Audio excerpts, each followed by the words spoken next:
এটা কি মিলেছে? মিলেছে। রাধারানী কি? সখীরা বলো রাধারানী কি?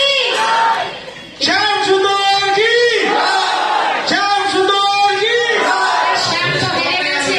ঠিক আছে। শ্যাম হেরে গেছে তাই আমরা রাধারানী জয়গান করছি। আর শ্যামের জয়গান কেন হচ্ছে? তোমার জয়গান কেন বলছে বলতে পারবে? ও শ্যাম বলতে পারলে তোমার জয়গান কেন করছে?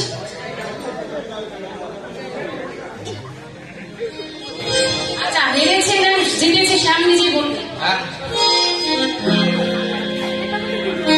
রাধারানীকে ভালোবাসে তাই রাধারানী জিতেছে। রাধারানী যাবো এবার দেখো ভগবান যুগে যুগে কি বলেছে, আমার হইতে নাম বলো, নাম হইতে ভক্ত বড়, ভক্ত হইতে ভক্ত চরণ ধরি বড়। এত ভালোবাসে রাধারানীকে ভগবান যুগে যুগে ভক্তকে বড় করেছে, নিজেকে ছোট করেছে। আর আজকে কেন রাধারানীকে ছোট করবে, তাই না? তাই আমার গোবিন্দ হচ্ছে শ্রেষ্ঠ নটবর, তাই শ্রেষ্ঠ নটবর রাধারানীকে জয়ী করাতে নিজে হেরে গেছে। তাই ভালোবাসার মানুষকে সবাই জিতিয়ে দিয়ে যায়। তাই আজকে রাধারানীকে জিতিয়ে দিয়ে ভগবান আবারও প্রমাণ করলো যে আমার থেকে নাম, নামের থেকে ভক্ত, ভক্ত হইতে ভক্তের চরণ ধরি।